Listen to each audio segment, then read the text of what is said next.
Hey everybody, Ryan over here at Bricks and Minifigs. We are live at all Bricks and Minifigs and Brickworld Facebook and YouTube channels here.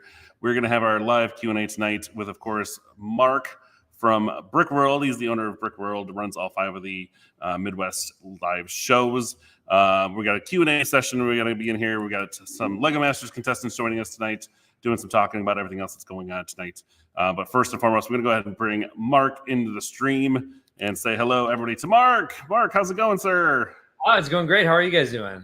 Doing great. So how are we excited about Brickworld Chicago this year? Oh, I'm ecstatic. Yeah? How are we looking so far? Over the moon, because we've got over 1,300 registered attendees already, which is blowing away our record from last year, where we had about 1,200. So we're already at 1,300, and between this time and the start of the show last year, we added about 300 registered attendees, and so we're looking at about 1,500 to 1,600 registered attendees for this year, and it's daunting. It's daunting, but it's also really exciting. We have a lot of AFOLs in the same place, a lot of people having a good time, and a lot of people enjoying the energy that is Brickworld and is the AFOL community at any show they go to.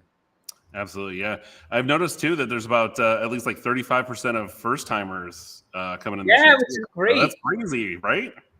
Yeah, we're estimating about 600 of those attendees will be first time attendees. Right now, we've got like 450 around there somewhere, and we're trying to do as much as we can to keep everybody rolling into the fold, as it were, at the fold. We'll get to that. Right. I like the fun there. Nice. So we had 1,200 attendees last year, and 600 of them were first-time attendees.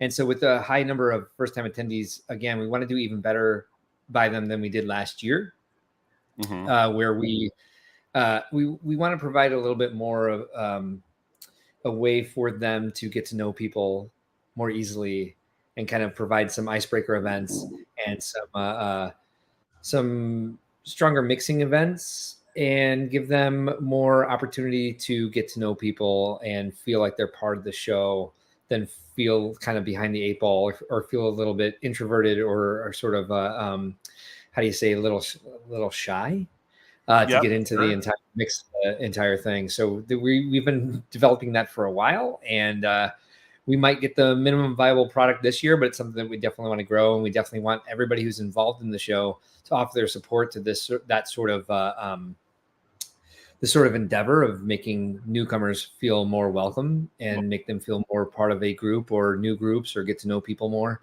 And so Brickworld is by the Lego fans for the Lego fans.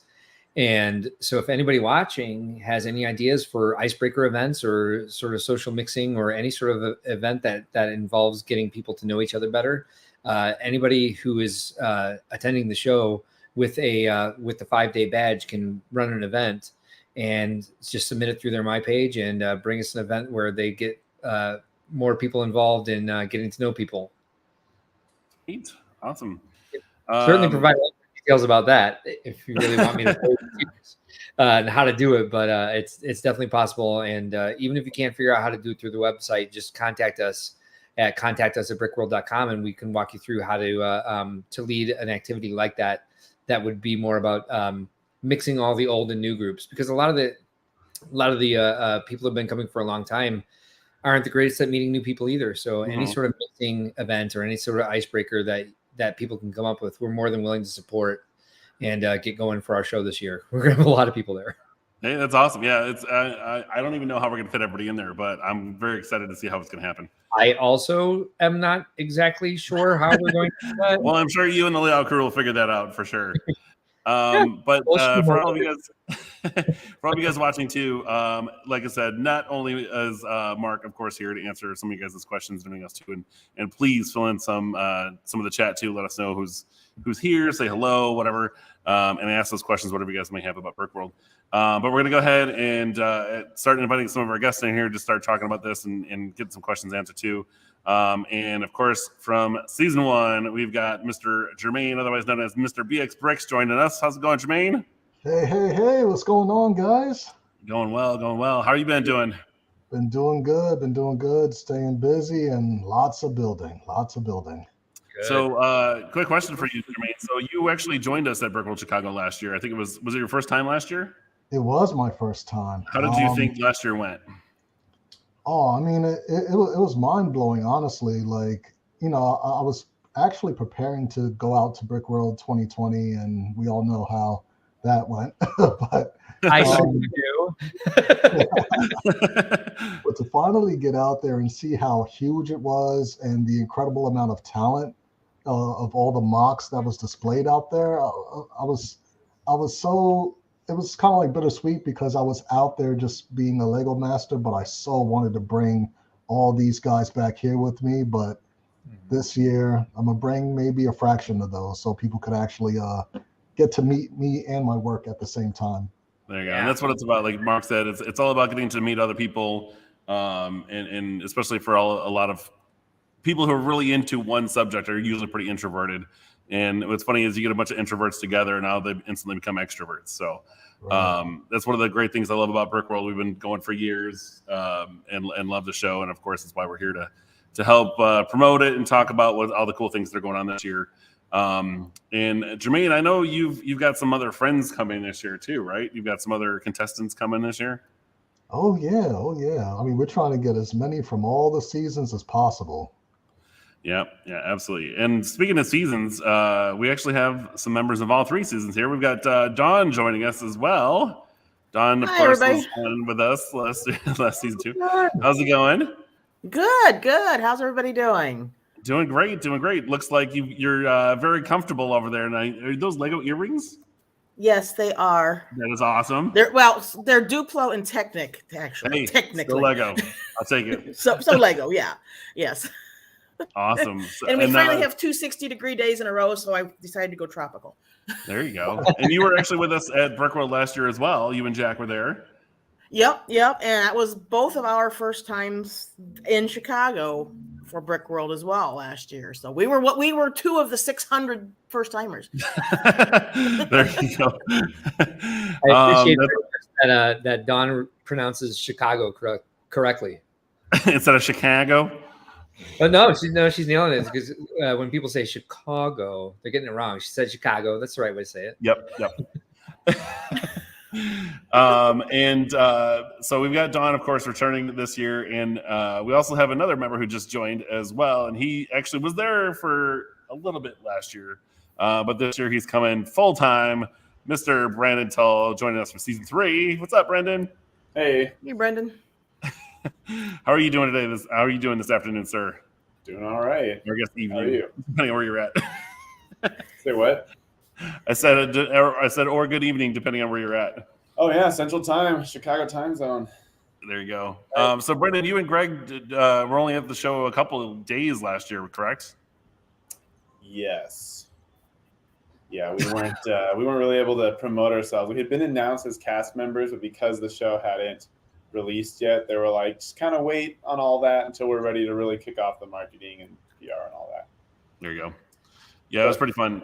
I will say, it was kind of funny because the first time I met Brendan and his brother Greg, I had already knew who you guys were because they had announced, Fox and Endemol had announced who you guys were, but we didn't know who was who yet. So I remember talking to you, and you're like, "Well, who do you think is who?" And I was like, "Well, Greg's kind of a straight-laced, almost military name, blah blah blah blah blah." And at the time, Greg had a nice, like, clean haircut, whatever else. Like, so you're Greg, and Brendan seems like a more fun personality, creative type. So you're definitely Brendan. And they're like, "Dude, you hit on the nose," and I was like, "That's hilarious." It's funny you bring that up though, because on set there were some crew members who said that our names were backwards. There were like 3 or 4 of them who were just convinced that I looked more like a Greg and he looked more like a Brendan, and they gave us a hard time about it. They're gonna tell you what your name is. But yeah, so thank you guys, of course, for joining us, and for anybody who's hopping in here. We're just doing a nice informal hangout and Q&A session here about Brickworld Chicago. Of course, a lot of that's going to be coming from Mark over here. Mark is the owner and I guess president of Brickworld. I forgot what your official title is for your company. Chief Brick Officer. Chief Brick Officer. That's right. The CBO. Mm-hmm. So we're going to get to a couple of these questions, but if anybody else has anything else they want to chime into, please do. We do have a question from chat. from YouTube asking any activities for the younger people at Brickworld. I guess the definition of what's younger. Right. I feel attacked right now. All young at heart, right? It's a loaded question. Right. Yeah. So I would say we are all kids of all ages at Brickworld, of course. Any Lego activity is for kids of all ages. So most activities at Brickworld are designed for anybody of any age to participate in, with the exception of an activity we're adding this year called, since the theme is the Roaring 20s, we have a speakeasy room. So we will be carding people to get into the speakeasy. On the event schedule with the venue, it will be called the part sorting room. But That's awesome. the venue is the only one who sees it as that. It'll be the speakeasy for all of our attendees. We do have, I really don't know what age we're talking about when we say younger people. I will start out by saying that we encourage Lego fans of any age to attend our show. I know a lot of the adult fan conventions, or a handful or a percentage, I don't really know, maybe I should know, how many of them try to discourage younger than, say, 18, maybe younger than 13. I'm not, again, I don't know the actual statistics, but a lot of them discourage bringing kids specifically. And we encourage it because we want this to be a family experience, and that, T-foals and K-foals are A-foals of the future. So we want them to be part of the show. The biggest activity we have for kids would be Kids World, which happens on Friday morning. So if you're bringing your kids, we'll have like a good activity. I think it's a 2-hour session where kids are able to build a specific, like a build challenge, where they have we have someone in there who's like facilitating something with our play brick. Let's build this specific, whatever the challenge is. I don't know. I've never been. I've never run it myself. I don't know what happens in that. People who I trust to do it. Besides that, the only thing that we specifically direct to our younger than 13, adult. I guess. Sure. Attendees, younger than adult, yeah, is that during setup time, if you can just kind of make sure that your your kids, whoever you're responsible for, is not running around the hall too much, because we have so much coming in and out. We have people driving into the loading dock. Just make sure that during that time we don't really have anything for them specifically to do, and there are a lot of larger displays going up. So if you can, as excited as they are to meet people and talk to other people about being Lego fans, if you can just kind of make sure that they're not talking to people as they're trying to lift something up that's very delicate and set it in place. But I mean, all of our competitions, all of our workshops, presentations, we don't necessarily play down to kids so much. If a kid wants to learn how to make an auto stereogram out of Lego, they can attend the presentation on how to do that. Awesome. They can attend the GBC workshop. We know from our awards categories that are for kids, and for certain age groups. And last year's the nominations for those two categories looked like anything you would see on the floor from what you would consider to be an A-fold. So it's as much for any Lego fan, and we don't play down and say oh, you're a kid, we need to teach you this way. We know that most of these kids and teens can build as good, if not much better, than some of the older fans in the room. So we don't differentiate too much besides Kids World, and just letting them come and be part of the show as much as any adults is allowed to be able to. Yeah. Cool. So obviously with Brickworld, one of the basic questions is that we get a lot of times is, how do you register for the convention, and what kind of options are available this year? Because obviously we're going to be talking a lot about the convention, but how do we get to go? Yeah. How do you just get in the door? What are the first steps to how to get there? So you go to the Brickworld website, and the first thing you want to do, if you want to come to the show as a badged attendee, that's someone who's going to be able to participate in any of our private hours. The public expo hours are just on Saturday and Sunday, from 10 a.m. to 4 p.m. and 10 a.m. to 3 p.m. respectively. But if you want to be part of the entire week-long convention, the first thing you have to do is go to the Brickworld website, and up in the right-hand corner right now, it says log in. You want to click there, and you don't have a login yet, you need to create an account, like for our liability purposes and for like future marketing purposes. Just to remind you that the show's coming up again. If you liked it, XYZ, you can always opt out of any email that we send. We guarantee you we won't send anything that's not necessary more than 3 marketing emails a year, just to remind you that the show is coming up.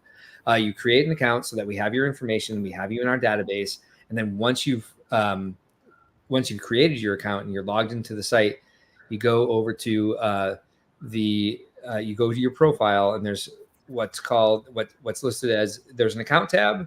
And if you scroll down on the account tab, there is an option for My Page. You go to your My Page, you do everything through that. Everything you need to do that is personally your experience at the show is going to be done through your My Page. And if you look there where Ryan's showing you right now, underneath My Purchased Convention Badges, there's a button for Purchase Badge to Attend Convention. So you click on that orange button right there on the right side of the screen. And you go through the process of purchasing your badge that way. And you have 2 options. You have the option to go for all 5 days for all the private events that we offer for AFOLs.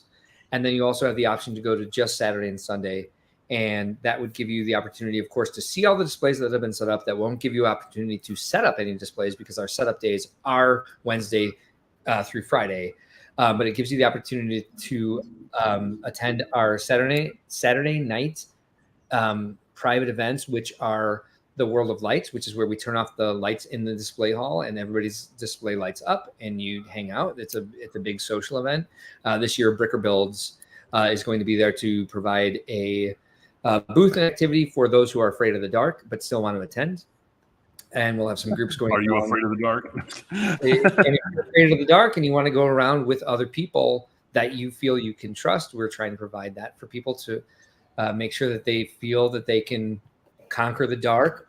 If they don't know a lot of people there, if they haven't met anybody by that point, and hopefully give them an opportunity to meet more people, because we don't want the dark hall to be scary, filled with people you can't necessarily. We're doing our best to make sure everything's lit and safe, of course, but we also don't want people to feel unsafe if they don't know a lot of people, if they feel like there's a bunch of strangers in the dark and they're already afraid of the dark.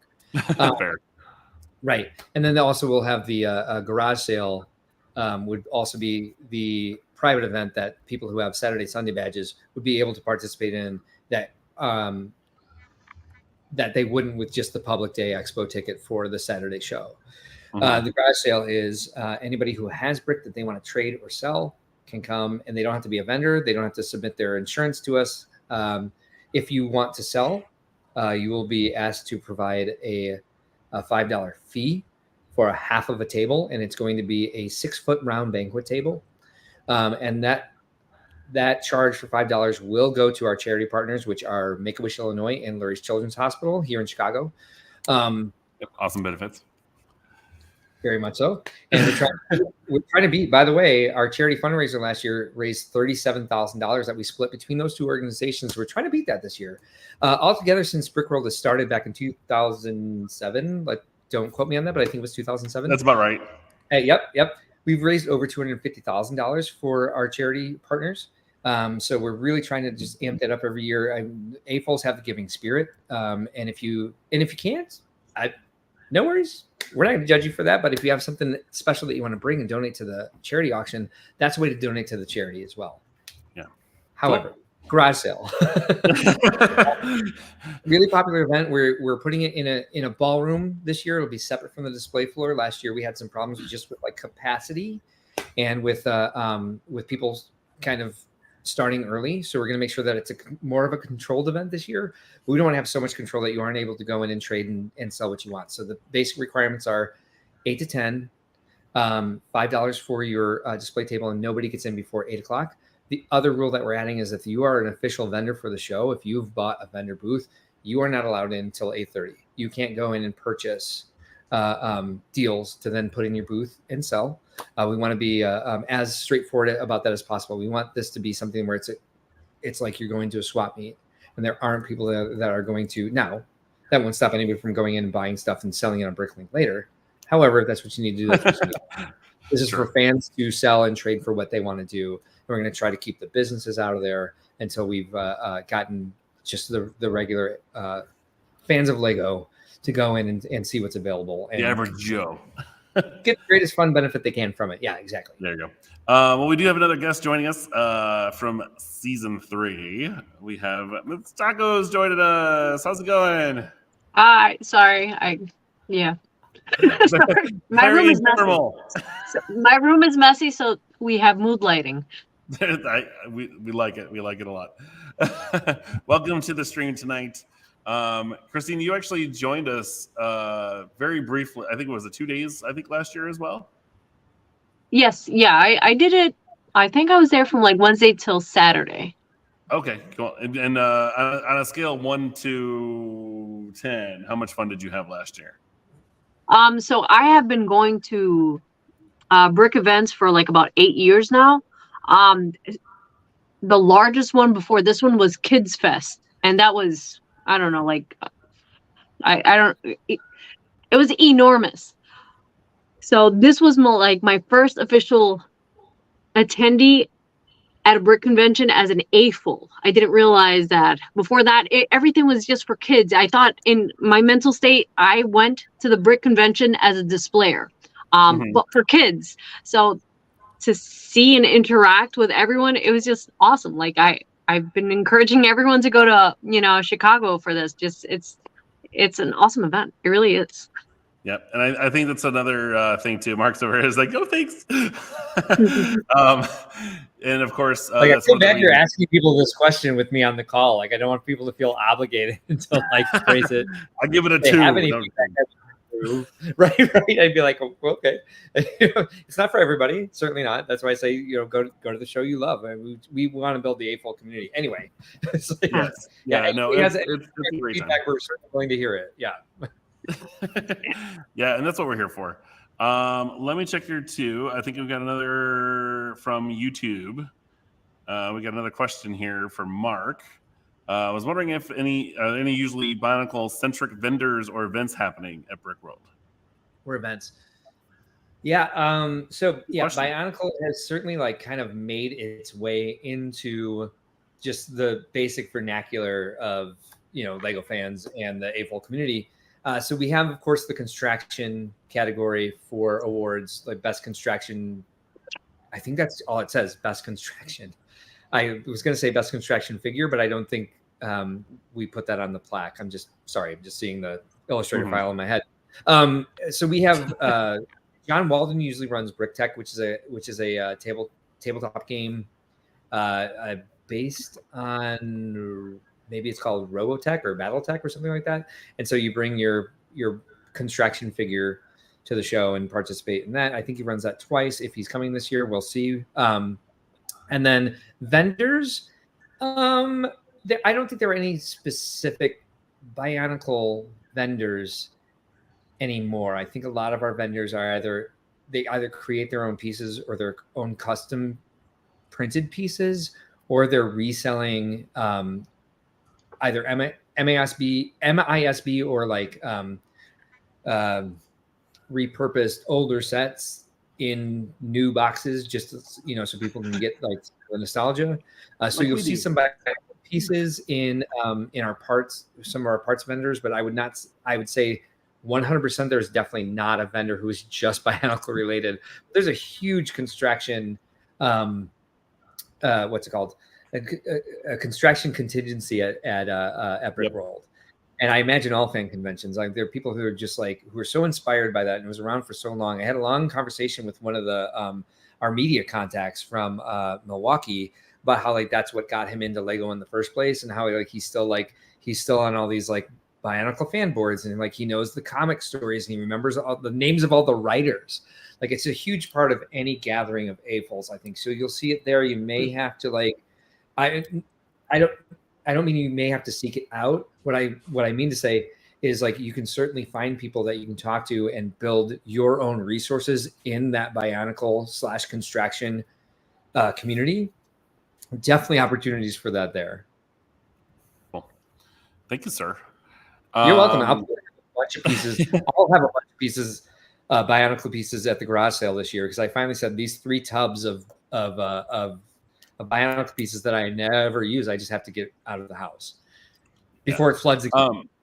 I know we had a quick talk about this earlier, and this is a follow-up question to one of our questions was, when is the deadline to register, and does the price change at all? Yeah, so it changes Monday. So early so registration. it's got to be quick. You guys got this weekend. Get on it. Yeah, it changes this coming Monday. And let's see, my mouse fell asleep. So it is Monday. It's $85 for a 5-day badge. It's $50 for a Saturday, Sunday badge. So let's see, where is my Brickworld website? Because I do need help remembering the deadlines. Or do you have them there? You don't have the deadlines in there. I don't have deadlines. So right now, $85, and usually it'd be 105. I'm sorry, it'd be 110 if you were going to add a goodie bag, but we are already out of goodie bags, so ignore that if you don't know what I'm talking about. So we have on Monday the 5-day registration, the 5-day badge will go up from $85 to $120, and the 2-day pass, the Saturday Sunday pass, will go from $50 to $60. And then we close online registration on June 7th, and we won't open it back up until we're on site on June 14th. The registration prices at that point will stay the same. So on-site registration will be $120 for the 5 days, and that includes if you show up on Friday and you want to be there for the private hours, it'll still be $120. If you want to just go Saturday, Sunday, at that point, it'll be $60. We have quite a few. If there's anybody watching who just goes to the expo part of it and they're like, World of Light sounds amazing, I'd love to stick around. But we'll be running Saturday is an upgrade to the Saturday Sunday pass. If you're watching this and you want to go to World Lights and you're thinking about buying a public expo ticket, just get the Saturday Sunday pass so that you can participate in all of the private events on Saturday. Yeah, and there's a lot of private events going on Saturday. Which actually goes into one of the questions. I heard there are special events happening Saturday and Sunday. What's going on? Well, I would say, so for Sunday, for private events, the only thing we really have going that the public is not allowed to participate in, we have a couple of like Sunday morning worship services, which is great. If you really want to be a part of that and it's worth $50 to you after Saturday night, you're more than welcome to get a pass for Sunday. But besides the Sunday morning worship services, which we have 2, they're both non-denominational. One is specifically for like millennial oriented, which is great. Anybody can come to it, but they are definitely like, kind of like going into like a new spirit sort of way to view their spirituality. Great. We welcome all ethnicities, religions, backgrounds, XYZ. We want to be equitable to everybody who comes to the show, no matter what background they're from. And then Saturday night you can tear down with us and go to the awards ceremony. But I don't think that's worth, if you're not displaying and you haven't been part of the rest of the events that are going on through the week, I don't think Sunday itself is worth it for you. So Sunday we have less private events. We have an unofficial end of the weekend party in the lobby that just kind of goes all night, but you can also just kind of hang out at the hotel. You can go back to the hotel. You don't need a badge for that one. We can't stop you from hanging out in the lobby of the hotel. Security might be able to if you cause any problems. Saturday, though, is a lot of fun. Saturday, there's several things going on. We have several public events that AFOLs might be interested in during the day on Saturday, during the public expos, which people will be allowed to attend with just their public expo ticket, which one is The Fold will be holding a concert on Saturday. And Ryan, is this the first time that they've performed in public their Bionicle music? I'm sorry, their Ninjago music? Yeah. So look, your title even says it. So from the funny thing is we actually had The Fold, which is a local Illinois band, indie rock band who does the music for Ninjago. We had the two of the 4 members here actually in January for our 5-year anniversary here at the store, and found out that it was actually the first time they've ever performed Ninjago music live. They've always done it in a studio or recorded. However, at Saturday, which is June 17th, at 1, they are going to have the full band doing the entire, I think, at least a 45-minute set, maybe longer, of all their Ninjago music, but it's going to be their first like widely publicized Ninjago concert. So if you guys like the full, or if you guys are a big fan of the Ninjago music, they do have different versions of certain songs. They actually surprised us with like a folk version of their theme song, which was insane. Which was never even released. Yeah, never released on an album or anything else. Never heard before, which is really cool. So we were really excited about getting them to come into the show, and I think it's going to be a lot of fun over there. Hi. Hey, so I was, like, intrigued by all the information about the fold, and then I was like, whoa, who's that? Yeah, and then I can do a follow-up too, is that we also have our improv show coming back Saturday night from 6 to 7:30, which of course is going to be raising money for those charities as well, the Make-A-Wish and Louis Children's Hospitals. And then of course we have a slew of people on here, including another new member, or actually she's back here. I'm going to put her back in here. Miss Tacos over here, was the fact that we're going to have those Lego Masters panels. And then do you know what times those are happening, Mark? It'll be 11 a.m. and 3 p.m. on Saturday, and 11 a.m. 2 p.m. on Sunday. And that'll be open to AFOLs and the public during Saturday and Sunday during the show. So you can come by and listen to a panel discussion by the previous contestants of Lego Masters, and even be able to maybe ask some questions yourself during the final 10 minutes of both of those sessions. There's also a private hours Lego Masters discussion panel on Thursday evening after opening ceremonies, which should be at 9 p.m.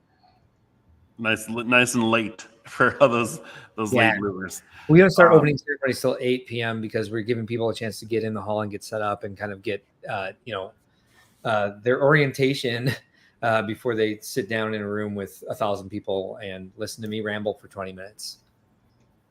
Sure. Speaking of Lego Masters, had a question of what kind of displays are the contestants bringing?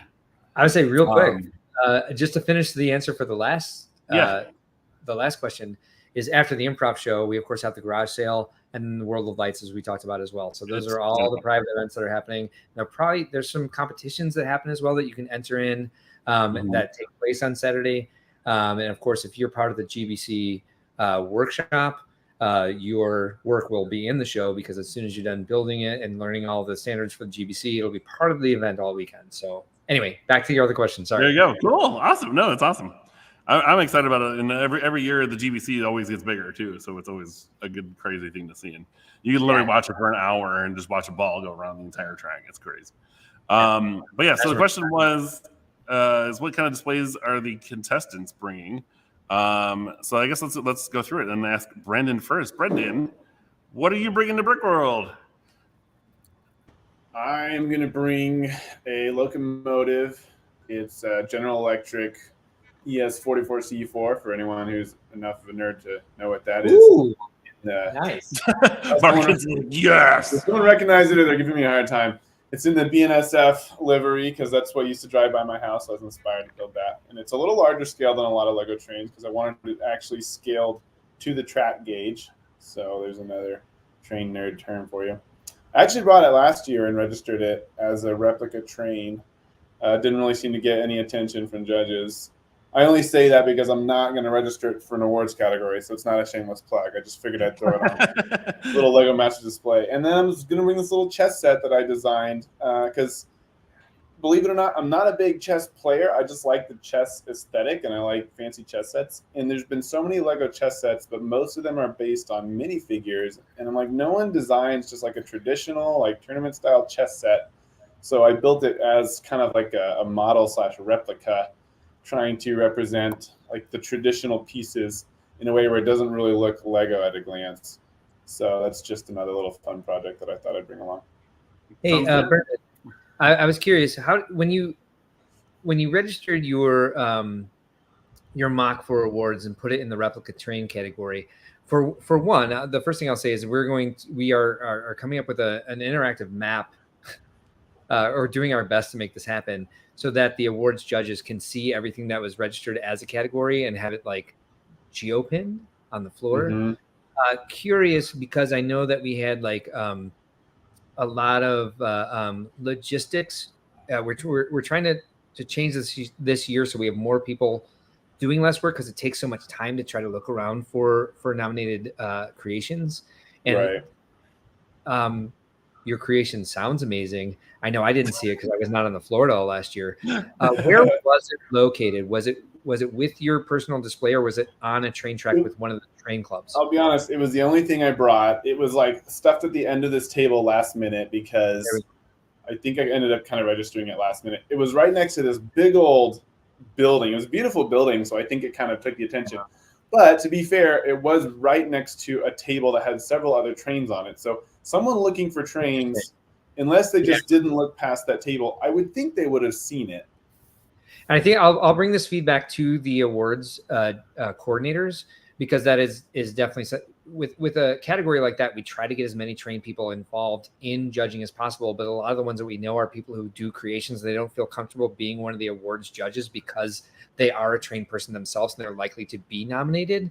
But I think a lot of them, what they did is they looked at the train yards, they looked at the train clubs instead of doing that. So I apologize that it didn't get any recognition. We're doing our best to make sure that the awards judges are aware of where all these categories are. And part of the problem that we're having is because we have so many creations on the floor now in 100,000 square feet of display space that we're coming with creative ways to like get all the creations in. We don't want people to feel that way or have that like experience for like bring something that they're really proud of and not getting that sort of recognition for it. So we are doing our best. I'm not assuming I would win. I'm trying to be a good sport about it, you know? Oh yeah. But I know it affects people's experience.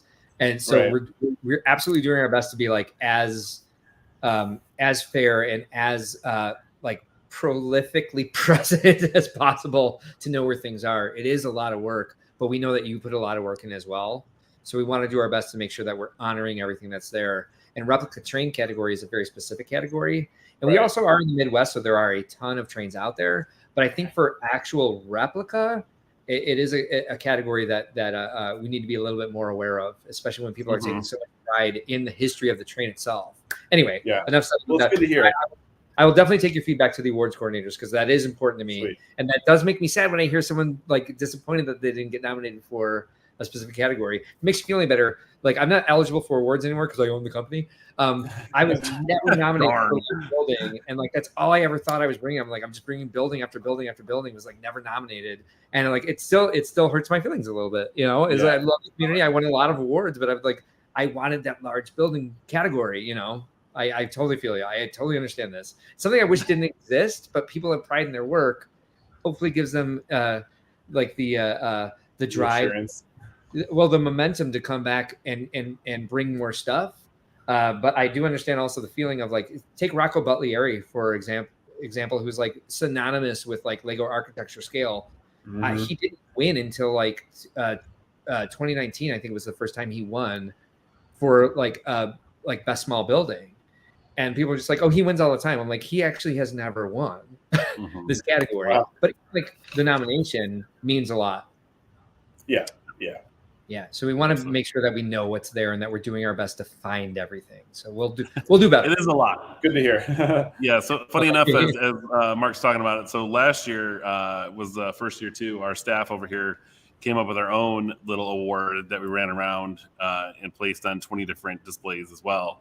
Last year, it turns out that I think 18 out of the 20 got picked for official Brickworld Awards, which we had no idea. And it was a complete surprise. So during the awards ceremony, we're like, we picked that one and that one and that one, and we're like, dude, this is awesome. So good taste. Even if you guys don't win a official Brickworld Award, you still might win a Bricks and Minifigs Award. Right, and we you'll know encourage when you see it, but we're not going to tell you what it is. We encourage you happen to know the right builds to pick. It just happened to just work. Yeah, we encourage everybody to do this. If you're coming with a group, if you're coming by yourself and you want to just build like different types of awards, I think we had like Eurorix does this. That's my group that I display with, and I think we had like categories like the most cuddly, like that sort of like just categories that don't exist on the on the. As soon as you said that, I see Christina start smiling over there. She's like, ooh, right, yeah. Like that sort of like or like squeakiest or something like that. We just had like random categories that was like stuff that we appreciated, and a lot of groups do this as well. But I would encourage, and no offense to Ryan and his family, because we appreciate, and Bricks and Minifigs Crest Hill staff. What I would say is wait till the nominations come out before you put awards on anything, to make sure as you're putting them out, like if they've already been nominated, give them your honor when they've already been honored by like the official Brickworld Awards. When do those nominations go out? Friday by noon, I think. We did the awards during World of Lights. Oh. Well, then take the sheet with you so you make sure that they're not nominated. Nope. We did our own staff picks, is what we call them. So it was we split it up, and it was the top 20 that we did that we thought just were cool. And we split up, and we were little ninjas running around the entire room, putting little. Which is also fine. Which is also totally fine. I'm basically asking you to do my work for me and make sure everybody gets some love. Yep. And it was awesome because it turns out that one of our buddies actually won, I think, best train layout and best group display. I can't remember, best collaboration or something like that. The best small group train collaborative. Yeah, something like that. So the next day we talked to him and we're like, hey, so did you win any awards last night? He's like, yeah, I won 4. And I'm like, or whatever it was. And I was like, wait a minute. I was like, there should have been another one there. I was like, are you sure that's all you won? And because we knew where it was, we hit it. And then we actually hid it in amongst a bunch of trees in his display. And then he had to go back and find it. And he found it. I was like, dude, this is awesome. So he actually had another one he didn't even know about. We did this before. My group did this before we owned the company, like gave our own awards out. And I really do think there's a power to it that's outside of like the official Brickworld's Awards Committee, where somebody else at the show is telling you that they appreciate your stuff. Exactly. And I love that aspect of it. And I wish I could do it by myself without my own I guess I'll say clout, for lack of a better word, being attached to it. Because it just means so much. Like there's so many people there who are strive to inspire other people. But just being able to just like reach out and say, even just in conversation, just to walk up to somebody. I know there's I think the Lego fan community is lacking in extroverts. Just saying, from experience, 15 years of experience in more. I was going to point out Christina over here. She's just like, what? I'm calling you out, tacos. I'm here. I can only talk so much. I have to mute myself. But yes, it's always fun. It's always fun to give out different awards and help people out. There are thousands of displays to see at Brickworld, so it's one of those things. It means a lot to people to even just like walk up to them and say, "Hey, I really like your work." Yep, 100%. Yeah, I do.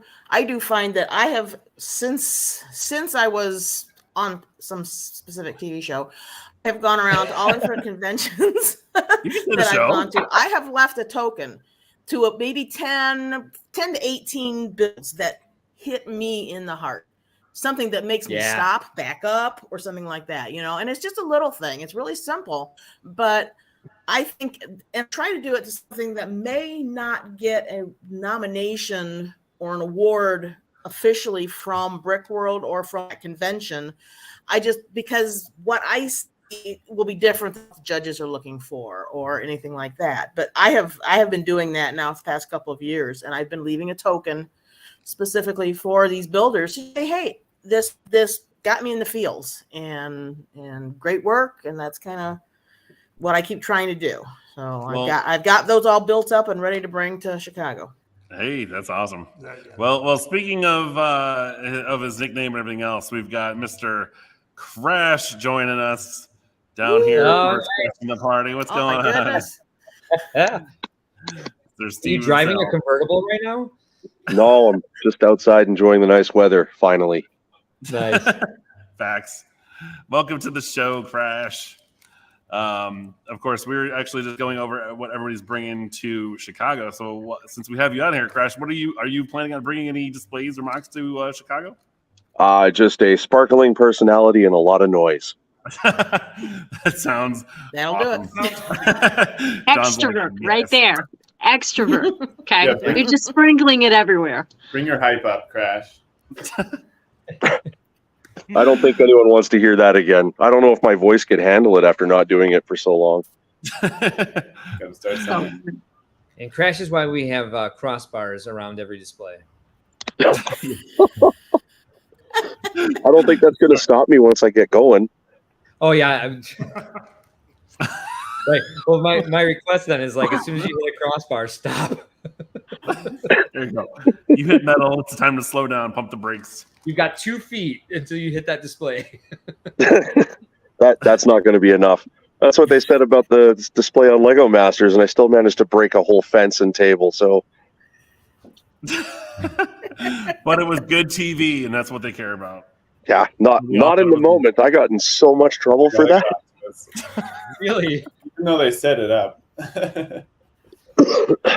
You would say, yeah, do it. The producers loved it. I guess, like, I imagine anyway. So let's ask then Miss Tacos over here. So Tacos, are you bringing anything to Chicago? So I gotta fly. So, and where am I supposed to put my blow dryer? Like, Keeping the luggage you light. guys, you want me to bring Lego to a Lego convention? You guys already have enough Lego there. No, I'm just joking. I'm always working on some kind of student inspired build. So I'm thinking of bringing something inspired by my classes. Something. Well, my thing is, we have so many days, and what I always want to bring is motorized. So, like, what are the best hours to motorize? Turn on the battery pack for this. Like, I don't want to kill too many batteries. It's like 5 days basically of killing batteries. So that's what my concern is. I hate bringing just like a sculpture. You got a question over here asking if it's a Lego blow dryer or not. I love that. Okay, Tacos, once you figure out how to bring what you want to bring in your suitcase, you should run a presentation on how to like pack a large display in a suitcase that doesn't get you a charge for an extra carry-on. Oh my gosh, it's ridiculous. And not to lose your suitcase. Oh, that happened to me. That happened in Virginia. I ended up smelling like donkey booty, according to Randall, for 2 days. Try walking around without makeup and going commando. It's not pleasing. Well, it's not pleasant. Someone over at Mark's camp over there at Brickworld is saying, "Hey, Tacos, they have hair dryers in every room at the Renaissance." Yeah, but that's that lame stuff. I'm Hispanic. We got Hispanic hair. Oh, that was me. I just didn't feel like interrupting her, so I just typed it in the chat. But yeah, so it's gonna be a lot of fun this year. We got a lot of cool stuff coming in. A lot of people. A lot of the contestants are, of course, bringing some displays, some different mocks, and things like that. And of course, we do have another question here. It was heard that some of the contestants from Lego Masters came last year. Can we expect to see some again this year? Yes. This is a small handful, and I do say small.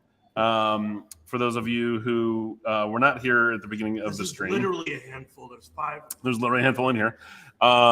We currently, I think it's 45 contestants so far are coming from the U.S. Yeah. And surprise, surprise, we have some coming from overseas, over the pond as well. From North America. Yeah, from North America. Canadians from North America. 45 from North America.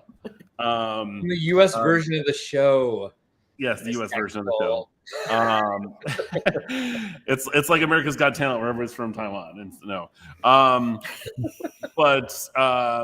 it's a America's Got Talent. There's 45 coming so far from all over the place, from all over the countries of North America.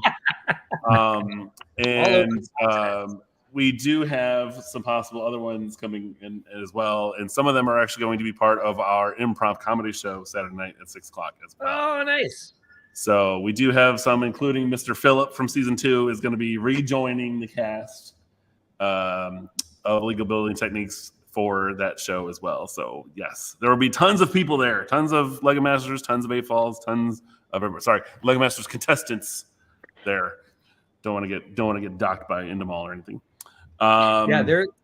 Actually, their Endemol asked me to refer to them as Lego artists and former Lego Masters contestants every time we refer to them. And I was like, I can actually do that. Not on a live stream, but in advertising. Yeah, I could just definitely say, blah, blah, blah. use that credit. That is very true. That was very true. Now we're just former contestants. Jeez. Yeah, you guys know, right? you guys aren't even part of it anymore. You guys are last year's news. Just kidding. But they said Lego artists. Yeah, Lego artists. Wait, they called you artists? I mean, It's a joke. it's not a Yeah. bad. So another question for Mark on the channel here is, will there be vendors there? That's a simple question. Mark, how many vendors are signed up this year so far? Do you have any idea? 56? Oh, I'm sorry. We have 56 booths, and some vendors got multiple booths, but I can get you an answer real quick. I think my my hotspot is going a little wonky here, so you guys might get some intermittent broadcasting from me. I apologize. I'll make you smaller so it doesn't affect us. But I will look that up. It'll only take me a couple seconds, and I'll get you an answer quickly. My screens are way up here. You're fine. I have an array. You guys are all gonna love this other question, and unfortunately, I have to take some claim to it because my wife came up with it. So you're gonna love this one, Mark, after you find that out. But I will say we had a great time with a lot of the contestants last year. We did a lot of things for charity. We did a lot of things for benefits. Had a lot of fun with that as well. Let's see here. You got another question for Mark from the chat. Yeah, if you guys have questions or anything else for the contestants that are in here too, please ask. Let us know. Many of them are What's that, Mark? Yeah, I said because I need a bathroom break soon. I can just take you off. It's fine. No, we have 39 vendors that are going to be there this year. 39. 39, yes. including the vendors. Bricks and Minifigs Hill. Yes, we'll be there. We'll be there with all the Lego Masters. Woohoo! I can rattle them all off. However, we also have them listed on the website. Did we update that? I'll find that out in a second as well. My guess is probably not yet because you guys are still coming back from some other things. So then, quick thing here for you: is there a Fabulantis collab this year? I don't know, Alex Neer. There is if you create one. If you're asking me specifically, I do not have time. But I want to see it. And I'm pretty sure it was Hawkeye Lego Man that asked that. Am I right? Yep, correct. I don't know, Alex Neer. I would love to contribute, but I think if it's going to happen, you're going to have to make it happen because I'm up to my eyeballs. Alex Neer is amazing, by the way. He's our official Brickworld staff graphic designer, and he's created some new places I didn't think we'd be able to go.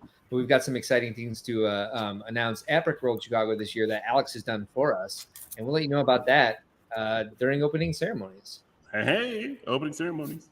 If you guys don't know Alex Neer, you need to get to know him because he's fun. There you go. Who is? I can even take this one. Who is the keynote speaker this year? Well, it happens to be Mr. Corey Samuels from Season 1 Lego Masters.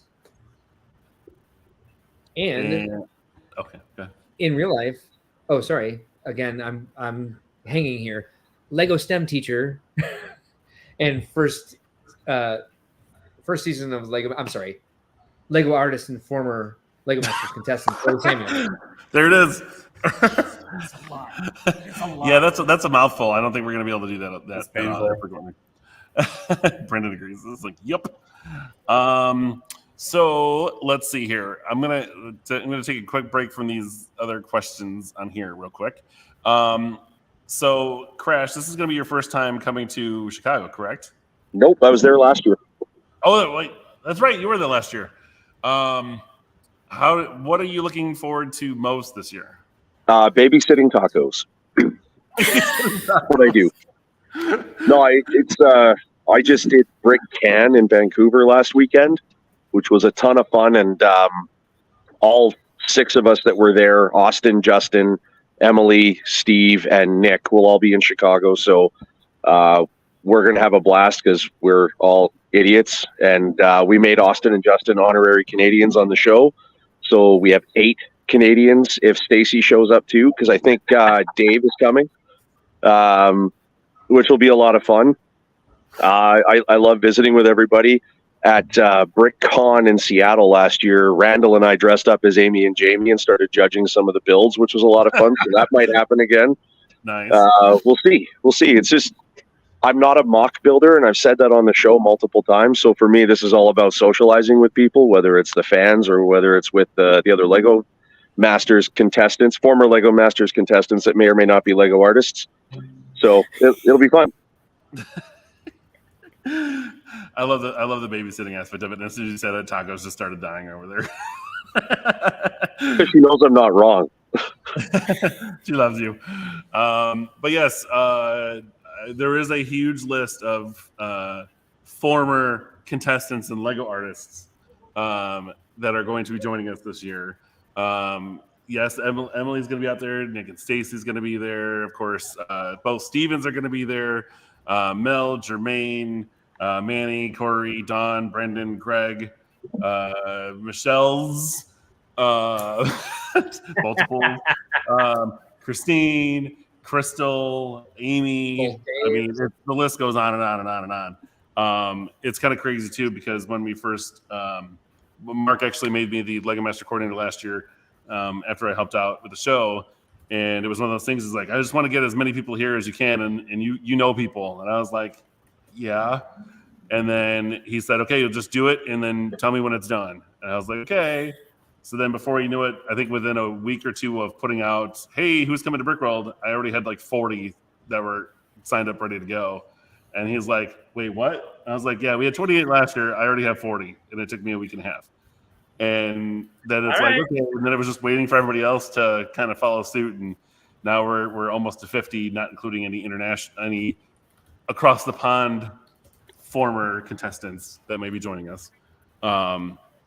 So it's definitely, I think, the most contestants that have ever been in one place, which is going to be awesome for this year.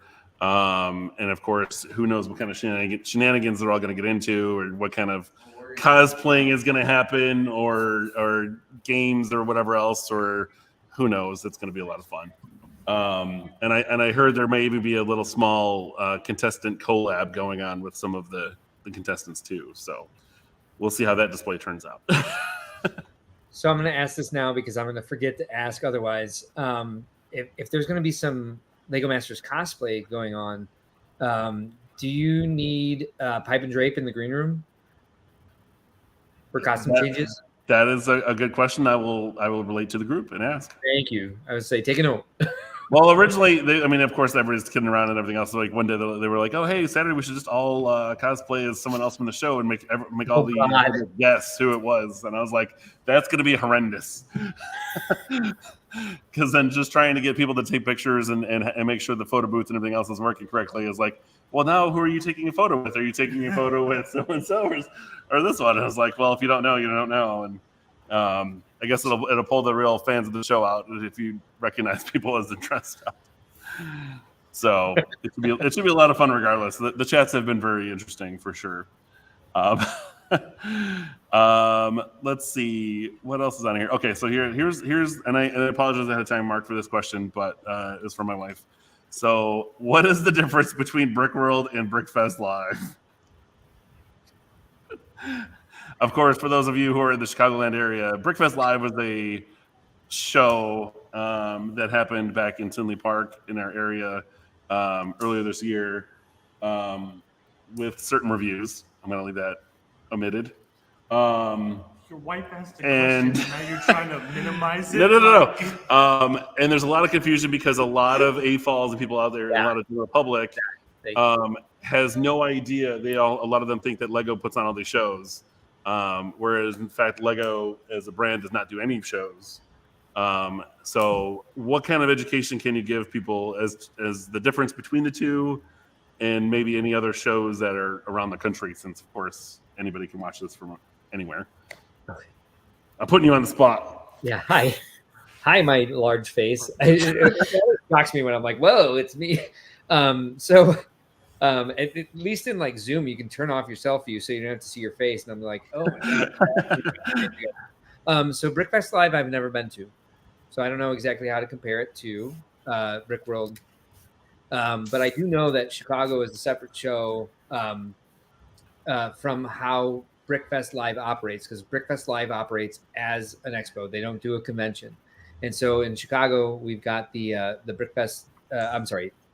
We have a Brickworld Chicago is a 5-day fan convention. We're focusing on adult fans of Lego, and there's private days so that we have a lot of things that AFOLs can get new resources, new connections, meet new people, and really enhance their Lego fan experience and kind of inspire and shore up their ability to build amazing things to show to the public, and really just feel good about their contributions to the Lego community itself. There's a lot of people who come to the show who are just Lego fans who don't bring displays, that just enjoy being part of the community, enjoy talking to people about the history of the group, the offerings of the group on a retail scale. And then, of course, we have the public expo days. And in Chicago, we do have 100,000 square feet of display space. So when that would be uninterrupted display space, by the way, it's huge. Display space.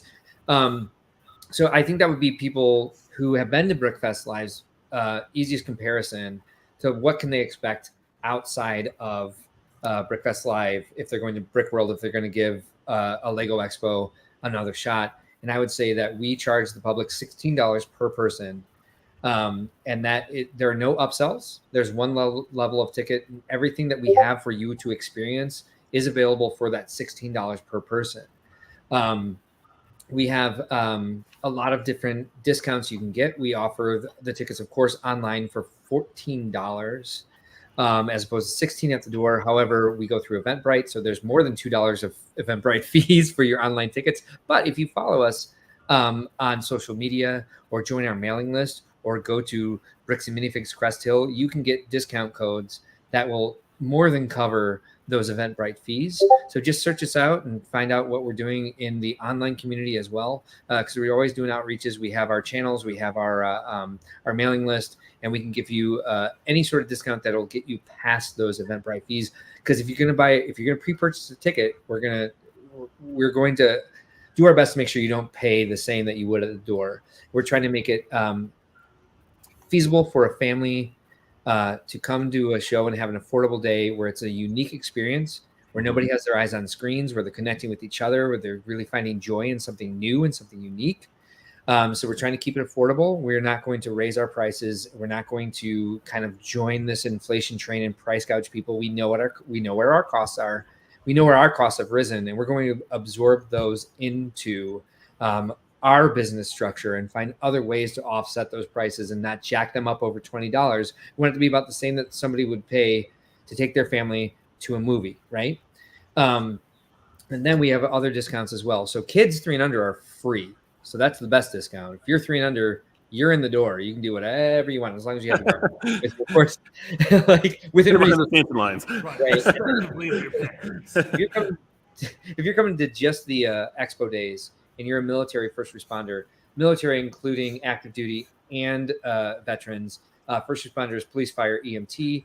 Also, if you have a hospital ID, you of any kind, if you have a hospital ID, you are included in military first responder. You get your tickets for $11 a piece for you and your family. So every member of your family pays $11 per person. We appreciate you very much. We appreciate your service to our country and everything that you do, especially after the pandemic. So everybody can get their tickets for $11 at the door. Just bring your military or veteran or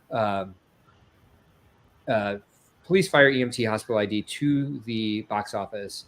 And we consider your family up to 8 people. If there's any question, we will certainly ask you, but we don't like to ask those questions. So we want to make sure that everybody's affordable, everybody has a good time. And as you're there, just make sure that you're checking out all of our interactive displays as well. So like, you can join in building at the show with your family. And it's a very unique, fun experience for people to join in together that's not digitally based. It's not about like seeing a movie. It's not about everybody watching a movie while having their phones out and chatting and reading news or playing golf or whatever they're doing on their phones. And just having a unique experience where people are connecting over something that is fun and unique, hopefully inspires them to do more activity on their own with their family and friends outside of the show. Yeah. I will say, as a father of 3 kids and a family of 5, it's one of those things too, where even before we owned our business and got involved from a business standpoint, we always loved going to Brickworld too and checking out all the different displays and talking to everybody, asking questions about different mocks, different groups. I mean, there's train groups and there's the GBC guys and there's technic groups and Bionicle groups and all sorts of different people in between. And it's just really, and there was even artists and sculpturists and stuff there too, just creating awesome masterpieces of work and art that are always just fun to see. And like you said, it's a cost of a ticket, but it lasts a lot longer. Yeah. Not only are you there for 5 days, but you get or 5 hours or 6 hours. You get that whole lifetime of memories as well, taking your kids and your families over to the event. So. Tell Sarah her question, and her question only caused me to pour myself another drink here. So. I think she's still watching with the kids, so she'll know. And let's see here. Oh, I don't know if as far as that question, there was a couple of different comments about things about like what's different about the two. Has been some of the comments actually from your YouTube channel said everything. And some Pyramid, they basically called the show a disaster. Yeah. Not you, just viewers. Not me. I didn't say it. Yeah, not you. And we actually have, funny enough, we have one of our buddies, Lou, joining us, and really looking forward to the shenanigans at this year's Brickworld. Lou is actually our buddy and cast member from Second City, Chicago, who is going to be performing in the comedy show on Saturday. So he's going to be joining us, of course, as well. He's coming in from New York, upper New York. So a lot of stuff's going on this year, Mark. Yeah, it's been a little hectic. Mark, of course, the chief brick officer of Brickworld over here, with a ton of volunteer work and everything else to make the shows happen, between coordinators, helpers, staffers, cleaners, everything else. And of course, our lovely former contestants and brick artists over here that are all joining the show again this year too, with over 45 contestants there, with all their different crazy displays and shenanigans and things. And there was at least to the contestant stuff in here too. There was a little word going on that there might be another rematch Demolition Derby happening. I don't know if you guys have gotten in on that, or if you guys are going to be participating in that or not. Isn't that a season 2 thing? It was a season 2 thing, which we did do last year, but it only lasted like 5 minutes. I didn't get to. It was perfect. It was hilarious. You were there. You were actually there. You actually didn't you pick me up? Yes, or you I did. made way for me because you're like 10 feet tall. No. I made way for Michelle and lifted you. I could not stop screaming. It was so hilariously done. I loved every second of it. I mean, I would go back for that specifically. It was. Well, I want a recreation. Well, I will say that it was very interesting because the only part, luckily somebody recorded it, so I got to watch it on YouTube afterwards. Where Zach and Wayne, not Zach and Wayne, Caleb, I think it was.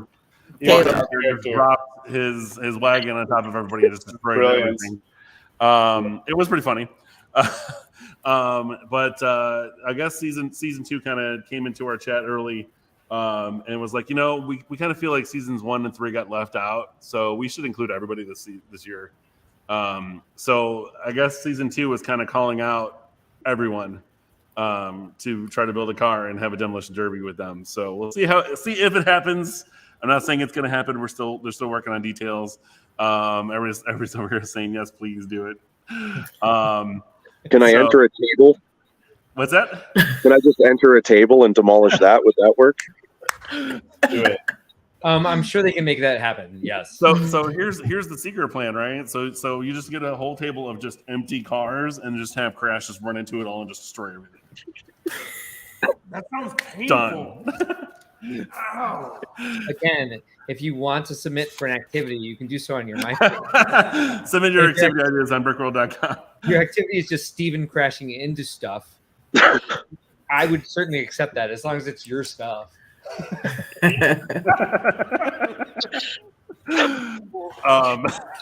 Sam was getting a good laugh. But yeah, it's Brickworld. If you guys have never been, is a great, huge, just organized chaos of an event that is beautiful in everything that it does. Dave is actually our supervisor over here. Has been going longer than I have. Since like what, 2 different locations before? Yeah, so I've been going since before it was held at the Renaissance Center. Okay. So Weston. Yeah. Weston, Chicago. I just came across it. Like someone told me about it from a train show because growing up, my dad was in the HO trains and everything. So he would go to different locations. His main one was at Harper College, somewhere out towards the city. And so there were Lego displayers there with trains and stuff. And I think we heard about it from one of them. And then we found out it was at the Weston. And then the following year it was at the Renaissance Center. And I have not missed a year. I love it. It's by far one of the best things, one of the most like big things I look forward to doing every year, especially in the Lego community, seeing everybody display. And now like what's been happening over these past few years is just, it's incredible to be a part of. Yep. Yeah, and I was lucky enough to make my way out to Brickworld, Indianapolis last year with my son. And it was a lot of fun too. Like it was one of those things where I never went to one of the expos before. I've always gone to the Chicago convention. But it was nice to have a different kind of pace and everything else and see another layout. And eventually, hopefully, I'll be partnering with Mark to join the Milwaukee crew as well and start sponsoring and stuff up there too. So trying to get that Midwest representation. Yeah. Anybody else got what's going on over there? Sorry, I just posted in the private chat for you the the footage of last year's Demolition Derby rematch. Want to share that with everyone? Okay. Yep. Hold on. We'll roll on that and do a replay. Let me get through the camera here. Hold on. Oh my gosh, was this? Oh, you even wow! You linked it to the seconds and everything. Look at that. That's what I did. he was on it. All right, guys. So this was the Demolition Derby from last year. Let me blow this up here. Some people from season 2 decided to make motorized cars and go head to head again at Brickworld. We had new season 2 participants this time around, and obviously the builders had a lot more time to develop their cars. No one put quite as much thought into their car as Zach did, though. The Purple Punisher version 2 was a tank, which is what Zach is known for, and he was flipping cars within the first 15 seconds of the round.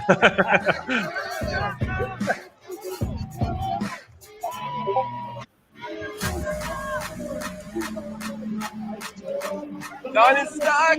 Oh! Oh! No! That's about where I got it.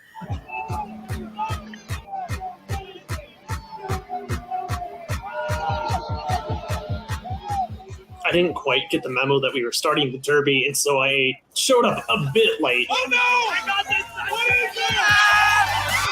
And then I accidentally dropped the front of my wagon on the Purple Punisher B2.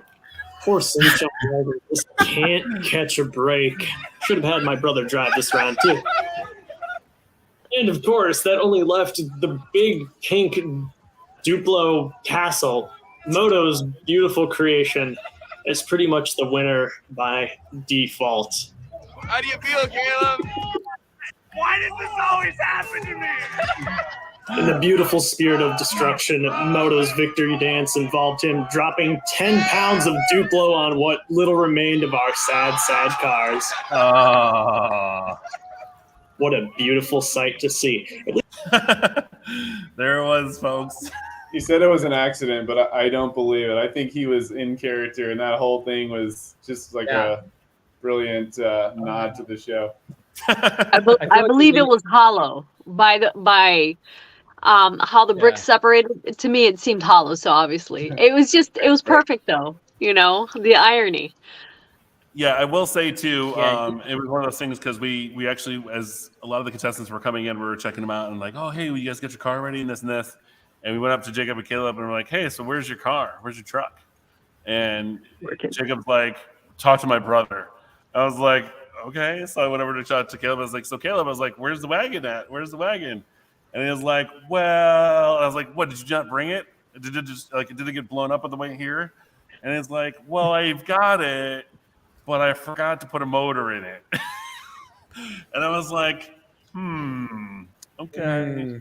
So I don't know if he planned that whole thing from the get-go before he even left his house, or if it was just one of those things where he's like, there's nothing in it, whatever, and just kind of. I definitely say it was on purpose, though. It was definitely a thing that he did. I'll have to say that was a challenge because I was not in that episode, but mine was the yellow car with a tail. If you notice, because it was the mustard machine, so it was leaving a trail of mustard. And so I was like, I had never built an RC anything, and it was crazy trying to figure it out, trying to get it so that it would turn and move, and then one of my wheels got janky, so I was kind of going like this.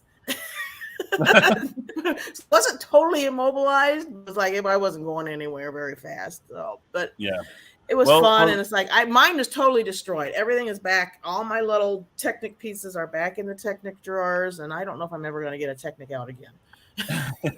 Well, speaking of Demolition Derby and everything else, and since it's kind of been brought up, so Jermaine, if you were to build a Demolition Derby car, what kind of car would it be? What would your like thing be? Oh, well, I mean, what would your offensive weapon be? I'm known for Transformers, so I would have to build like a Mad Max inspired Optimus Prime. Yes. You could just Scourge or Megatron in the semi form. Exactly. Weaponized spikes and everything on it. That'd be awesome. Okay. Exactly. Okay. Brandon, what about you? What would you make if you had your Demolition Derby car? I don't want to give away my secret. No, in reality, I probably want to take the time because I'm too lazy. But I'm fairly engineering minded, kind of like Zach. So I would probably go for something that's very like low to the ground, like low center of gravity, and has kind of like a ramp or a scoop. We can slide up under people and either just push them to the edge by kind of getting their wheels up off the ground, or something to flip them. Yeah, it's like someone who watched a lot of TV in college, and I went to college in the 90s. I watched whatever show that was where it was just like robots flipping each other over. BattleBots. BattleBots. Yes, I was like, why don't they have like low shovels on their trucks? Like I know how this works. I think for the episode, the actual episode, they were only allowed to have motors on their wheels. They weren't allowed to do any other flipping type mechanism. Yeah, the bases were pre-built. Yeah, but even like Brendan said, if there was even something down at the bottom of the car to get underneath the drivetrain. Right. Well, I think that's part of what Jen and Susan tried to do, but it fell apart. Yeah. Right. Well, and if you guys want to do something too, it sounds like Battle Lego Bots is coming back, I think, this year too, Mark. Wasn't that something that was going on in chat? Oh, yeah.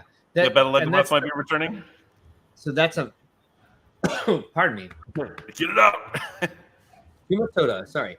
That is one of our competitions we run every year, and it's Mindstorms based. So if you're already having trouble with power functions or powered up, I wouldn't recommend this competition. It's for engineer Lego fans. It's all Mindstorm based, and they have many different. They have no restrictions like the producers put on the Lego Masters Season 2 contestants. Yeah, It's like anything goes. We've actually helped out before. I've actually was a MC for the event a couple years. He MC'd, I streamed the whole thing. It's actually really fun. What's that? What's it called? Battle Lego Bots. Battle Lego Bots. All one word. I did that a similar thing at another convention, and I had to drive against Ron Sather, who is the New Zealand judge. Oh yeah. And I've never played video games in my life, and in trying to get a video game controller and get everything working the way it was, I actually won a couple rounds, but I did not win against Robin. But well, it's funny too because the heads of the event.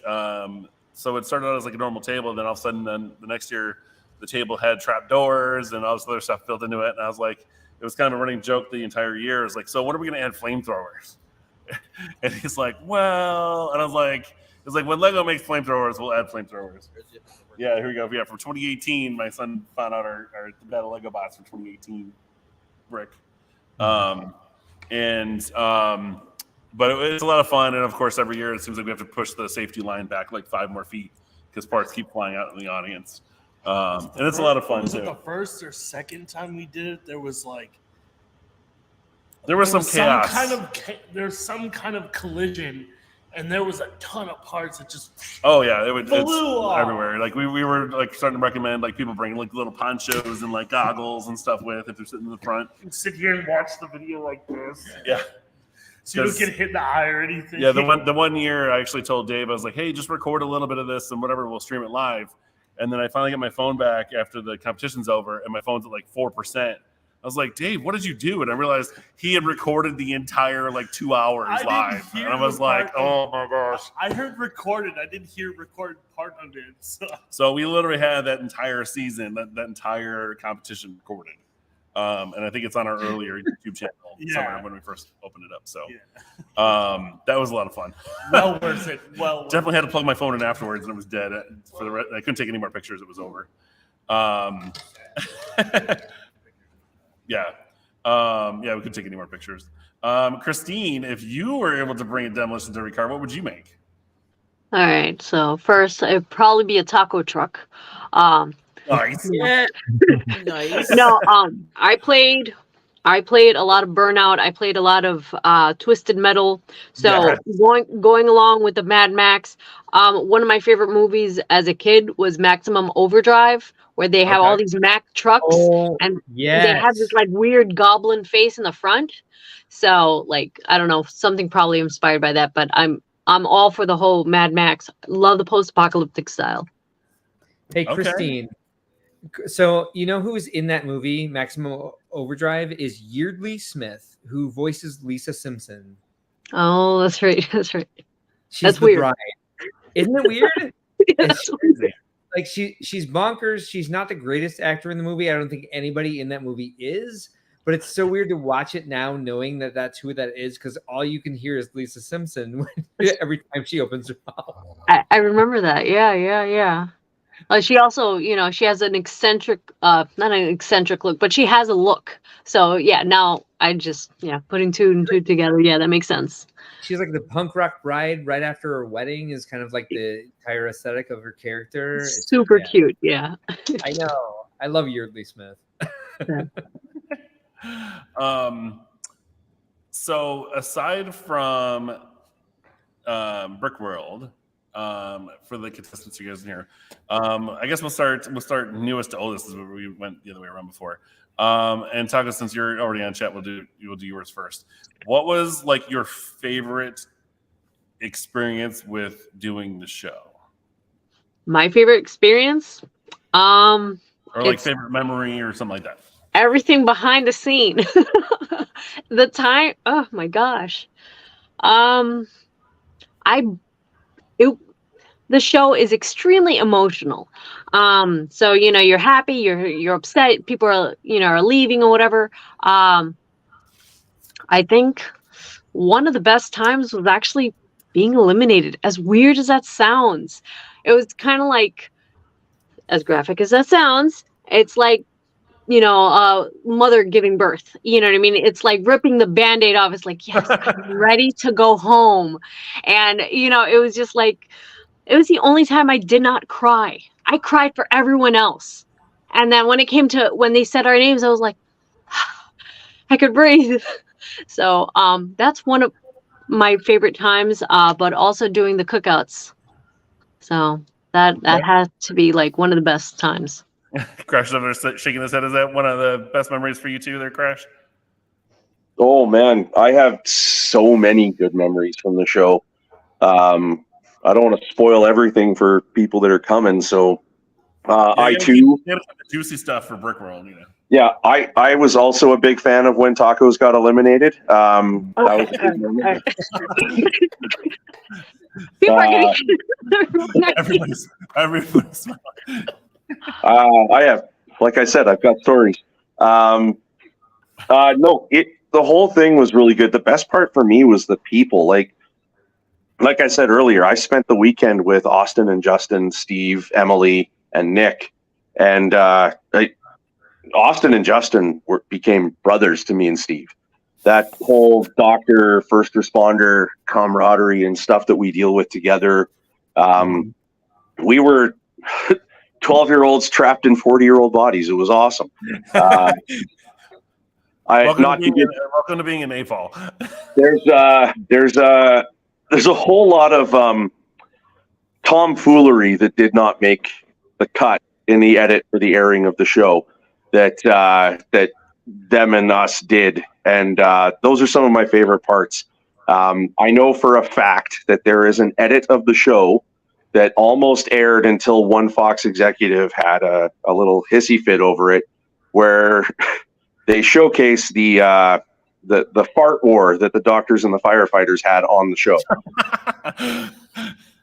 And it's not subtle. Like it was full on. Austin came over to our table, said, "Hey, what are you guys doing? Oh, that looks pretty cool." Cut one, ran away, and I looked up at Steve and said, "I don't know. I don't think he knows what he started." And it went on from episode 3 up until the Ducks got eliminated. Like if you look at that last shot of us on the risers before they call out Austin and Justin's name as the team that got eliminated, Justin ripped one, cupped it, and threw it in my face. And that was in the original edit. So they technically won the fart war. But that, like, some of that stuff is my favorite. It's my favorite stuff that happened on the show. And Emily, like of Liam and Emily, was so mad with us. Oh, it was awesome. It was fantastic. I like that stuff is what sticks with me. Building the Lego, being under pressure, whatever, that was all right. But the goofy stuff, like dancing with Michelle on the show, teaching Will Arnett how to line dance, did not make the edit. But we had fun doing it. All of that little stuff. And the cookouts were fun too. That was something Steve and I wanted to start, and it got carried through right to the end. So on the weekends, we would host barbecues in the hotel courtyard. And it just, that was what you did. Yeah. So all of those little things. And I will tell more of those stories at Brickworld when people pull me aside. So, or if you get chosen for one of those panels and get that question. Brandon, what was one of your favorite times of the season, filming the season? Oh man, I'm not gonna lie. My brother and I were pretty competitive, so we didn't do a great job of having fun. It was exhausting, but it was.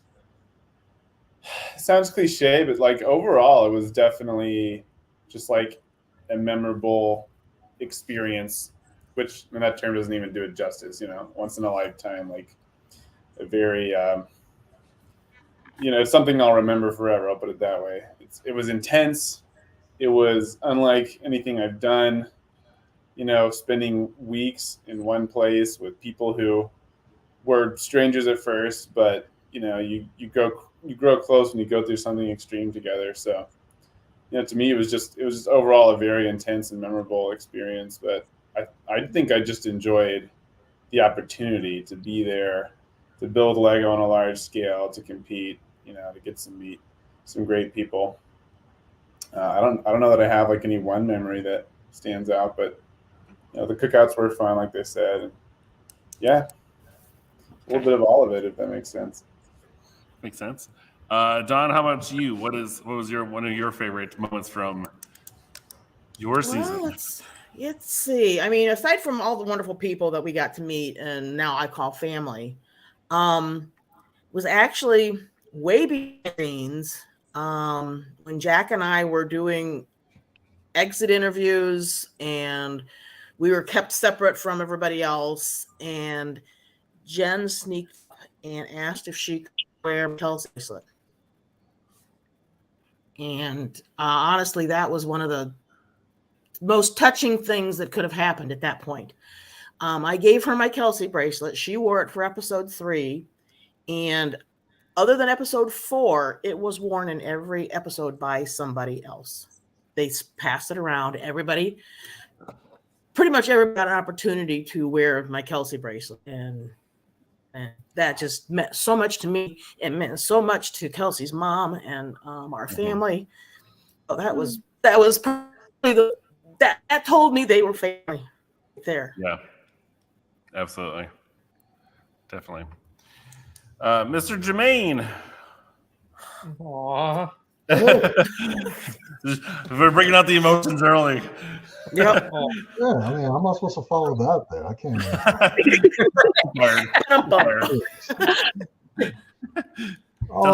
Yeah, so now you gotta switch it up and tell us something funny so we get in a lighter mood. Yeah. Good luck with that. What was your favorite time? Of course, you guys were on the inaugural US season. How was that for you guys? And of course, I'm sure there was a lot of figuring stuff out too at the same time. Oh yeah, I mean, because we were the guinea pigs, like there was all sorts of, things happening behind the scenes that the producers or nobody was ready for, like the bridge challenge and how much weight we didn't have to actually put on the bridges and how long that took and how what was his name, Dominic, I think at the time, it was like literally pulling his ready to fire people because we didn't have enough time to film how much weight went on these bridges. But as far as one of my personal favorite moments, it was mostly like the bond that me and Mel grew with Mark and Boone, because we just chose them as our natural enemies of the show, even though TV had its own against Christian and Aaron.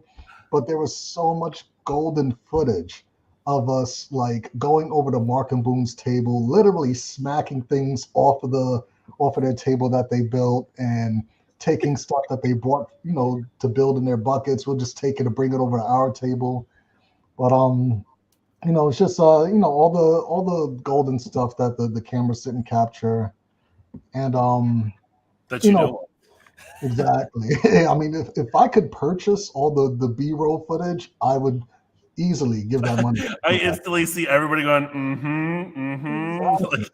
But there was this one time where we decided to go to the Lego store and to go buy Lego to practice with, I guess. And one of the employees there, he recognized Mel, and he was like, "Wait, aren't you Iceberg?" And he kind of relatively knew what parts of the country we were from, so he was like, "Well, what are you doing out here?" And he was like, "Oh no, I'm just taking care of some business, da da da." And then Boone walks over, and he's like, "Oh hey, what are you guys talking about?" And he looks at him, and he's like, "Wait, something's not right here." And you could see the light bulb go That's what off. it was. You should have said it's a collab. We're doing a collab. Yeah, but I mean, you got people from different parts of the country showing up at a LA Lego store at the same time. It didn't make sense to them, but everything clicked for them. But well, I think there were pictures of you guys went back to that store after it was done filming or whatever too. And got a picture with them at the Lego store. Pre-COVID, so were you allowed out of your hotel and around? Yeah. So, were you allowed out? That was star treatment. Star treatment. Favorite part, just hearing, everything that season 2 and season 3 went through. I'm just glad that we had the freedom to kind of come and go, even if it was just to go down the block to get some food. I can't imagine being locked in a hotel for 2 months with my cast. I would have.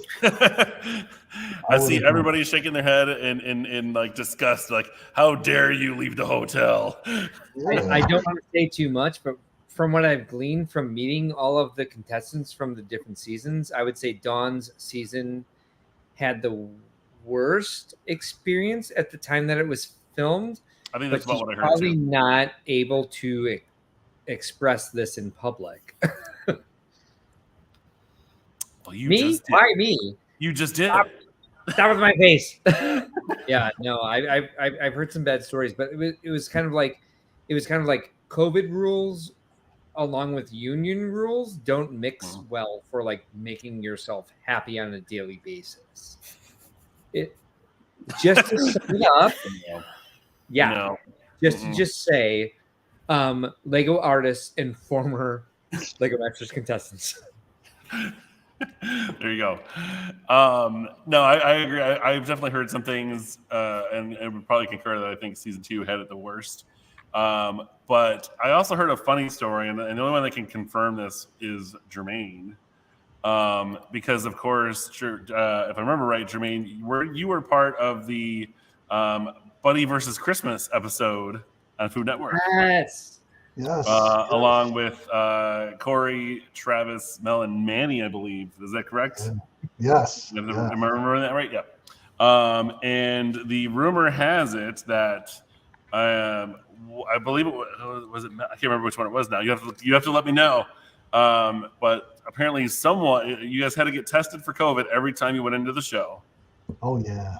And one of you apparently kept forgetting something outside, and apparently had to get COVID tested like 4 or 5 times in an hour. I'm going to say it was Manny. If I had to take a guess, I would say it was Mel. I'm going to say that too. I would say Manny. I'm going to say Manny.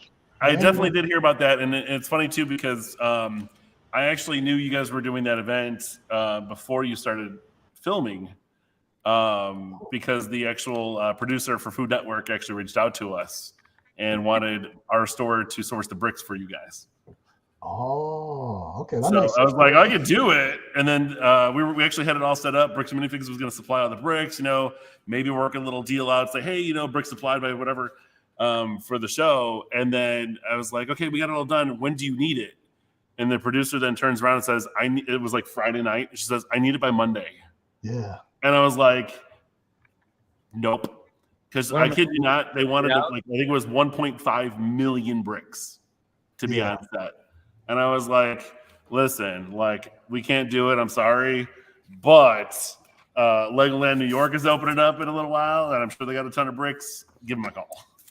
And then sure enough, that too ended up driving, because like 2.5 hours away, I think, from the set where you guys were at in Jersey, and drove them down to you guys for the show. Yeah, I mean, that was rough because it was like a 3-week period that we had to plan what we wanted to build. And, they went from building like an 8-foot stuffed bear with like a train track in its stomach to getting down to what we built, which was like a action figure robot. But I had to roughly, kind of come up with a design and then submit the inventory. And once they, try to see what they could get from the Lego stores, like they had a whole team of people scouring the tri-state area to drive pieces back to the studio in Hoboken, New Jersey. And I didn't think we were going to get all the pieces in time. Like they were literally buying sets, whole, Harry Potter sets, just to get a handful of red bricks for us to use. So I could only imagine, what kind of logistics nightmare that had to be for, stores like states away to get it like the next day. Yeah. So speaking of inventory list, this is what they sent me: Legos needed in colors, 1,000, 5,000, 1,000. Like it just kept going on and on and on. And I was like, oh my goodness, like it was crazy. If I looked hard enough, I might be able to find that original file reflecting those same numbers on my computer. Well, it was funny because like I'm going through the list. I was like, okay, like we could just done. And then the producers were great and everything else. And Corey actually, I think, put us in touch with her to source it because we'd already worked on a couple projects with Corey too. And Jessica and a few other Tim and Zach and everything else too. And they were like, he's like, oh, let me. Can my producer get a hold of you? And I figured he was doing some YouTube channel thing or whatever. I was like, all right, like, I'm gonna get some random email. And then before I knew it, I see this Food Network thing in there, and I was like, who is this? And of course, it looked very spam, fishy kind of email. And I was like, I'm gonna delete this. And then I was like, who are you? I just run it back, and she's like, oh, well, Corey, she mentioned Corey Samuels. And I was like, wait a minute. And then instantly was like, what the hell is Corey doing with Food Network? And then, sure enough, and they kind of spilled the beans. They didn't make me sign an NDA or anything else, which I thought was hilarious. And basically let me know the entire show. It's like, here's what they're building. Here's this. It's like, okay, that's cool. And then of course, I didn't tell anybody at all until the show aired. And I was like, you guys just have to watch this episode because it's gonna be awesome. And we were always excited to see, how Lego kind of crosses different industries and different channels. And you never think that Lego would make it to Food Network, but you guys did it. Yeah. Let's see here. I'm just checking chat real quick. I feel like we're on the Brady Bunch. The Brady Bunch. It's the Lego Bunch. Right. The Brick Bunch. It's the Brick Bunch. Mark, what is that one? You posted a link in the chat there. I think you're muted there, sir. Yeah, I think Mark, you're muted. There we go. I got you. That's Mel's feed on the Cake Boss promo. Oh, really? Yeah, but it's more of the entire episode, so you don't see a lot of Lego. It's just like the promo, and I don't know what the audio says because that's why I muted myself to make sure I couldn't so I muted both just to be super sure that I wasn't interrupting the feed. So oh yeah, you're good. There's not a lot out there about Lego Masters Cake Boss. Yeah, there really wasn't. I'm going through the little thing here. It doesn't really show them at all. Funny enough. Right. Same. Oh, 2 seconds. 2 seconds is all you guys got. Oh no. It was literally just an arm. So I think it was. I can't tell the hands. It was just someone putting a red arm together or whatever, and that was it. I was like, okay, right. So funny enough, I actually bought that episode on Google Play, so I have it to watch whenever now. We actually we watched it at my mother's house. She's got a big 70-inch TV or whatever over there. We had our entire family over there for Christmas, and we watched that episode together. I was like, we have to wait for this episode to watch it together because we wanted to see you guys and how awesome it was. I thought it was funny how they're filming, these Christmas episodes, but they have us dripping sweat in the middle of August when they shot the episodes. This is not believable at all. There's no snow anywhere. We're outside with no jackets. Where's all those Disney Imagineers that need to start throwing all that stuff into that episode? Exactly. Yeah. So speaking of doing cross-platform things and everything else, since the show has aired, have any of you guys been approached by how's the word? Sort of an event or something else that's not very typical for a Lego artist to do? Like a Comic-Con or something like that? Well, not even Comic, let's say with Cake Boss, hey, you want to be on a show and compete against the cake maker, or hey, do you want to do a 5K race against whatever? And I don't know, Survivor. Yeah, right. Do you want to be on Survivor? No, I don't. No. My brother does. Except a more extreme version, because that one apparently is more about the drama. He wants to be on a real survival show. The original Survivor was at least decent when it came to that. I think they got too safe about everything in later seasons. I found it kind of entertaining when they had to call, whatever, because half the people were stepping on poisonous scorpions or whatever.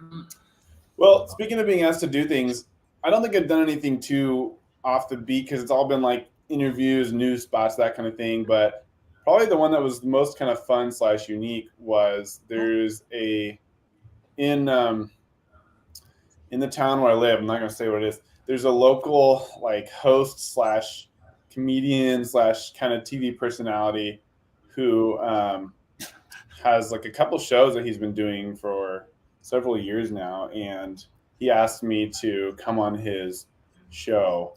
And it's like a live thing. It's pretty small at that point, but he'll bring on a guest. They'll do improv, and they'll do like an improv session based on the interview where he sat down and asked me about Lego and stuff. So it's kind of fun to get to do like a live show followed by improv using the topics that we had discussed.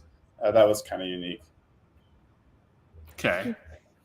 Speaking of improv, you want to do some improv on Brickworld? I was not the one doing the improv, but I like to think I did fairly well at being witty and matching wits with this guy. So, well, I will say, wouldn't be opposed to it. Phil, Moto, Zach, and Wayne all did the improv show last year, and it was hilarious.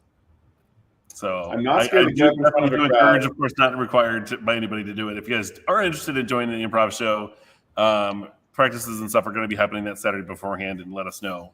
I mean, I'm honestly game to consider. I'm not afraid to get up in front of a crowd and be quick on my feet, but it's not like I have any professional experience as an improv comedian, so I can't really promise anything. Well, the nice thing is no experience is required. They're usually pretty good about talking about it.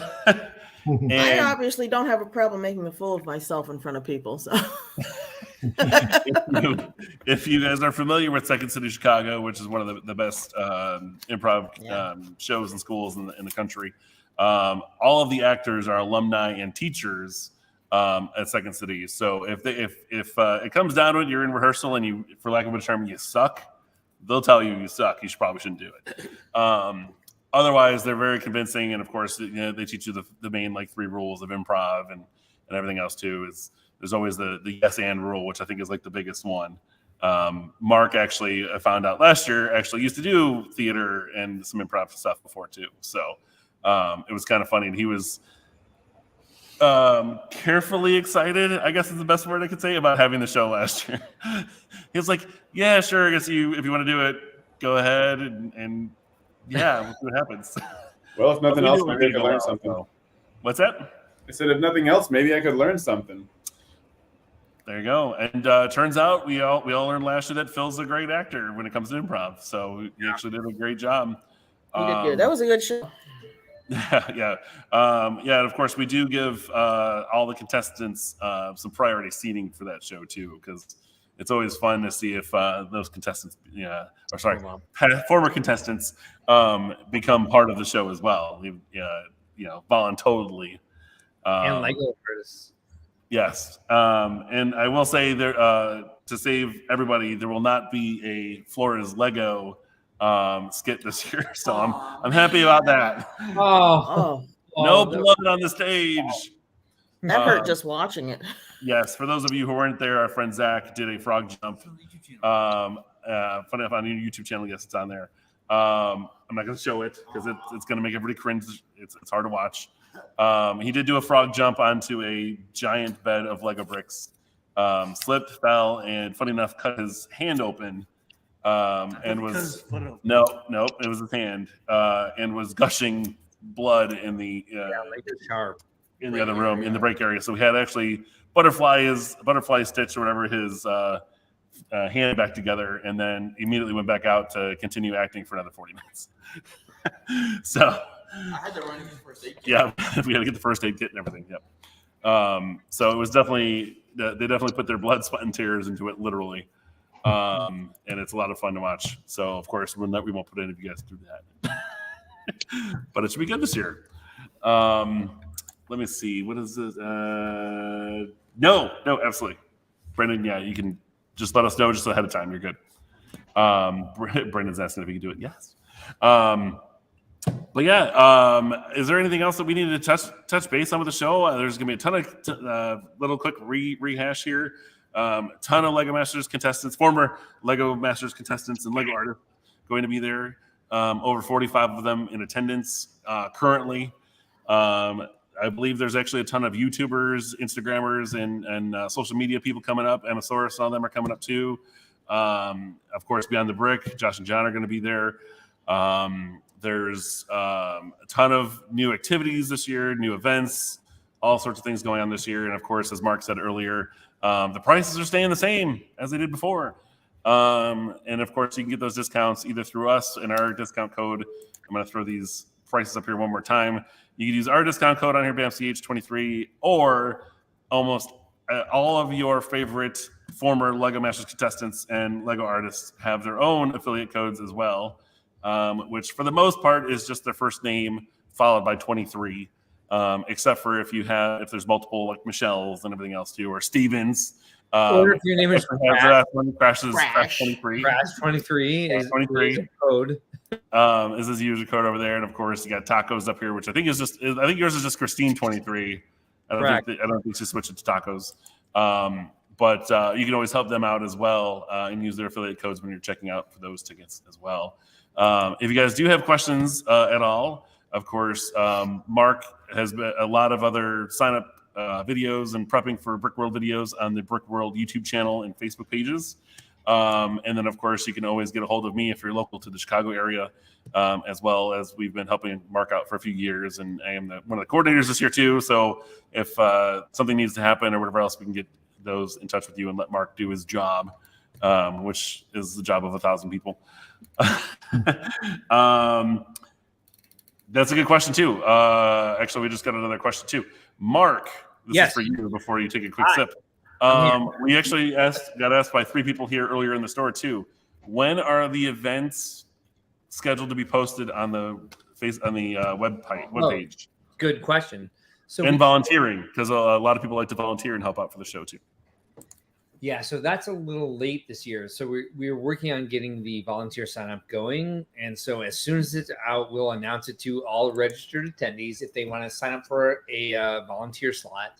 The deadline for activity leaders, by the way, we will take late activity leader sign up because we want to make everything available to the public as possible. If I'm looking at this now, let me just do a quick chickaroo. Yep. I believe we do close that on May 1st, which would be Monday. And if you've done an activity in the past that you're just used to it being like slotted into the schedule for you because you've done it for so many years, I'm still kind of new to this. So please resubmit. If you expect it to be there on the calendar at all for any reason, just submit it.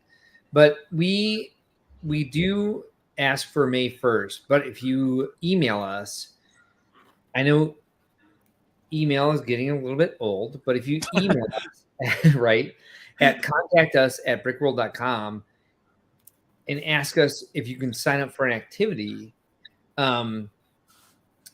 we will do our best to accommodate, which means 99.9% of the time we're going to accommodate you. What I would ask you not to do is to email us and say like, do you want this activity? Because yes, the answer is always going to be yes. Like within legal bounds. Thank you for clarifying that. Yeah, very much. Yes, you're very welcome. And thank you for thanking me. Because like we want as many, we want as much of a diversity of events available for all of our participants in the show to be a part of. So if it's a public event, great. We don't have a lot of AFOLs who want to do public events, but if you have one, we will certainly make that happen. If you have one for the private hours, like we're going to support you as much as we can to make it happen. Even if it's something that's only attended by 5 people, we'll give you all of the support you need to find out what you can do to grow it. We have something called 5-minute Brick Talks, which is run through Wislug. I'm sorry. So it's at Chicago, but it's run through the president of Wislug. And so he has a form. If you go and sign up to be part of 5-minute Brick Talks, he's going to check in with you beforehand to see like, hey, what's your topic? What's your 5 minutes? So what it is like, if you're thinking about running an event in the future, but you don't necessarily know if it's enough to like fill an hour or half hour presentation slot, you can give yourself some practice. Like, I feel like I'm an expert on Fabuland myself, me. So if I wasn't sure if a presentation was going to fly for attendees on just, let's say, Fabuland history, I would say I'll sign up for Andrew Beckett's 5-minute Brick Talks to see if they would be interested in 5 minutes of Fabuland history, and can I expand it, and like what was the feedback. So like we're doing our best to like give you the tools to make great presentations, great workshops, great competitions, great social activities, all of the types of activities that we offer. You guys want to do it, we're here to support you. Tell us what you need, fill it out, make it happen, and we'll definitely get behind you. We would like to know this. We would like to know what you want to do by this coming Monday, 3 days from now. If you have more to offer, we have a lot of flexibility at the event. Just hit us up on that email address that Ryan put up earlier. Contact us at brickworld.com. If you come up with an idea after Monday, we're going to find a way to make it happen. I will say that right now with all confidence. We'll set you up in the parking lot. Like, we'll make it happen. Right? We'll find space. We'll put it easy up outside for you. We'll put you in the hallway. You know, it's like we do have hallway space. They did contract, by the way, last year, hallway space for us. So like if we're out of like a rentable room through our contract, we'll just like say, hey, let's hang out here by the escalator and make this happen. At the Renaissance, I've actually seen it happen for other conventions where they actually use the hallways, the upper floors, like everywhere. I was like, holy bananas. Like even Apple and Microsoft were there. And I was like, this is crazy.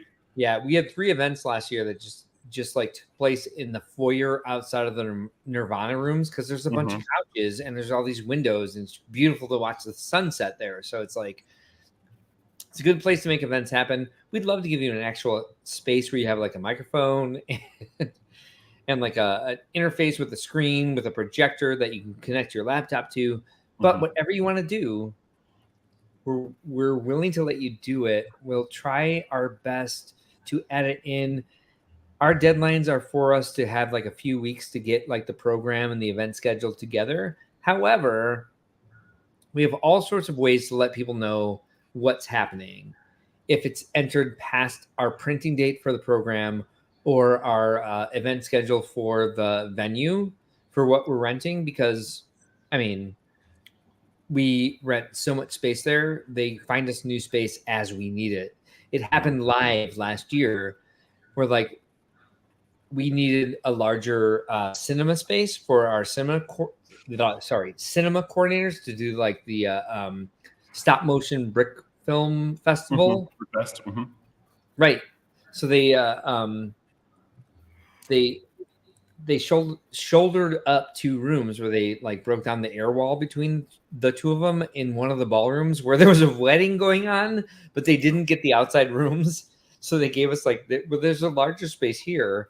If you have a sound system that can get over the wedding, the reception music. And we're like, yeah, we can do that. So the deadline is Monday. However, don't let that stop you from bringing something new to our event, because we want when many experiences to get those activities posted to the public so they know what activities are happening this year. Yeah, I think that was the original question.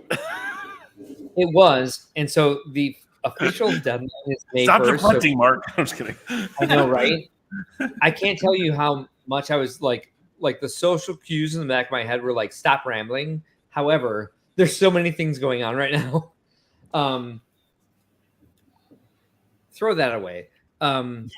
We can say, let's say, please get it to us by June 9th, because that would be like the absolute most comfortable place for us to try to add something new, where we can drop it into at least the website and the app, which, by the way, we have an event app this year. Yay. I feel like when do people start downloading that and everything? That's another good question. So for the general for the general public, when are they going to see that list of activities?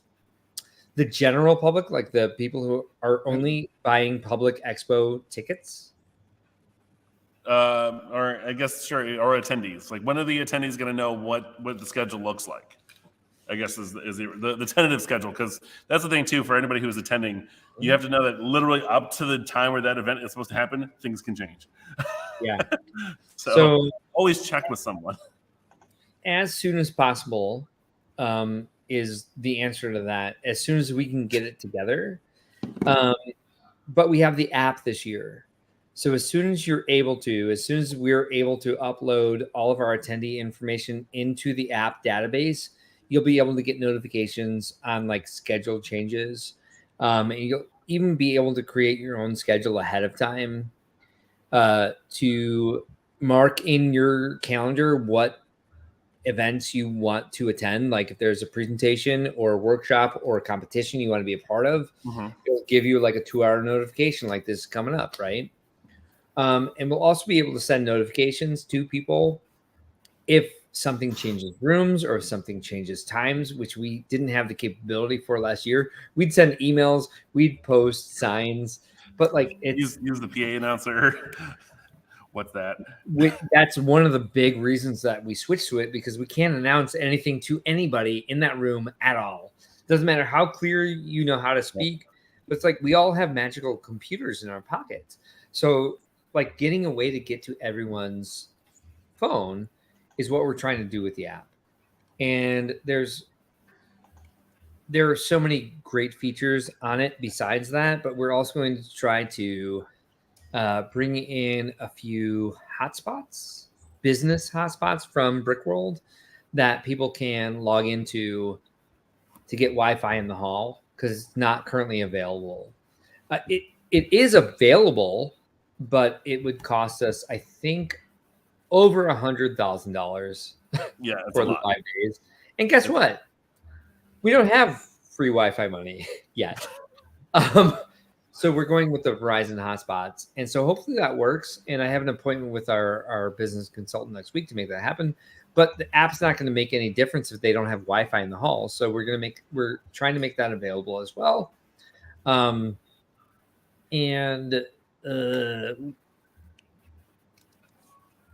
What am I missing from what you guys are looking for? Sorry. It's been a very, very long day, right? It is. When is the app going to be available for any of the attendees to download? So we're trying right now. I'm freaking out. I'm just kidding. We're trying to make it available at the beginning, on June 1st. Okay. Depending on what we're able to offer, yeah.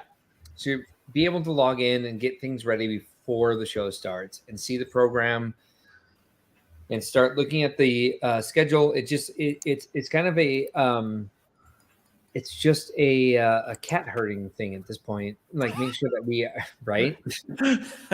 No, I completely get it. I was told I should make that my title in the thing, and I was like, no. I was like, a lot of people are going to see it.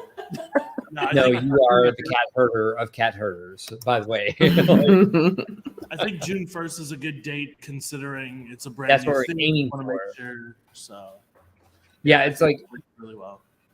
I wish that this was like just a meeting that wasn't like being broadcast over live streams, because like I don't know where any of this is yet, and we are currently like hot live developing all of this going forward and trying to like get people to help us who can understand an interface like this or have any sort of like software engineering background that's on our staff, that's available in our coordinators, volunteers. And so it's gonna be there, and we're hoping that it's super efficient, but right now I'm not necessarily sure that it's going to be the best that it can be. However, what I can promise you is that there's going to be an app. Whether it works or not and to what degree, another story. Yeah, I got you. Right. Perfect. We're all crossing our fingers, Mark. We're all crossing our fingers. I mean, Lord, what time is it? 9:30, and I'm like falling asleep. This is the time of year where I start to lose my mind. I think it's showing in real time that I'm like a little overwhelmed. So I'm like, all these questions are coming like, oh, my brain power is done for the day. Well, the nice thing is there are no more questions. So that's Thank the good sign. God.